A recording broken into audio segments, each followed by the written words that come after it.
Good morning, St. Francis, and good morning, people of God. It is Wednesday, the 21st day of September 2022, Wednesday of the 25th week of the year. Also today, though, we celebrate the feast of St. Matthew, the Apostle and Evangelist.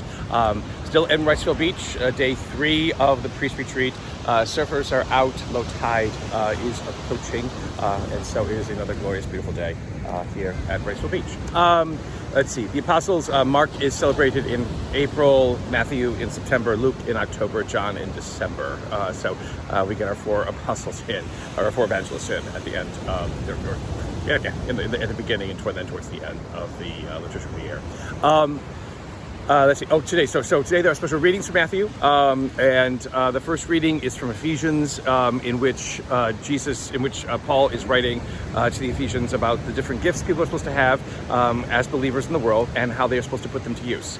The interesting thing about it is that the way that Paul writes about these different gifts, it's the idea that some get this, some get that. Again, there's an equanimity in what Paul writes to the Ephesians about the various gifts that humanity is given by God to be able to continue the mission and ministry of Christ, to continue to preach and to evangelize. It isn't the most holy, the most devout, the perfect, those who have it all together who get this, that, or the other thing. And so again, in this list that Paul gives in the letter to the Ephesians, it's some get this, some get that, some become apostles, some get this, some get that. It isn't, and just the best and most wonderful, whatever it is, became apostles. No, it isn't. And it isn't the best who often become priests. It isn't the best, who often become religious sisters. It isn't the best who become anything. It's sometimes those who are in most of need of transformation and challenge in their life are given this responsibility by God to be able to rise to it or to fail. And again, the sense always in which, although God gives these gifts, it is up to us to nurture them. It is up to us, each one of us, to help those who have been given the gifts to understand how to use them correctly and how to use them properly and appropriately. Because if we do not do that, then again, we fail in our own mission as brothers and sisters in Christ and brothers and sisters to each other. A good thing to remember perhaps on this feast of St. Matthew, in which again Matthew himself, the collector of taxes, the tax collector, was summoned by Jesus, or asked by Jesus, to become a part of this great mission, which is again what Matthew's gospel then relates.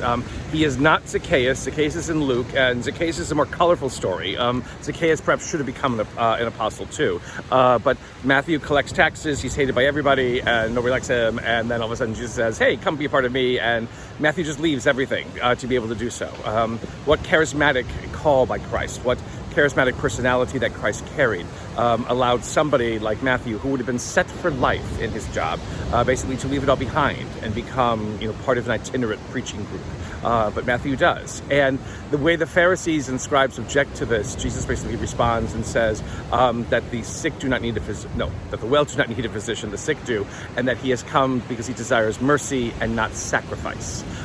Again, this is where Jesus kind of sort of lays it on the line in one way. The more that we attend, that we participate in Mass, that we show up to Mass, is not enough ever. And it isn't just about showing up to Mass. Again, we have an obligation for Mass. We do not have an obligation to love one another in the Catechism, our great Catechism. We should have an obligation to love one another. It should be as great, if not greater, than our obligation to show up to Mass every Sunday. God desires mercy, not sacrifice. He says it there. He's in Matthew's Gospel. We hear it today.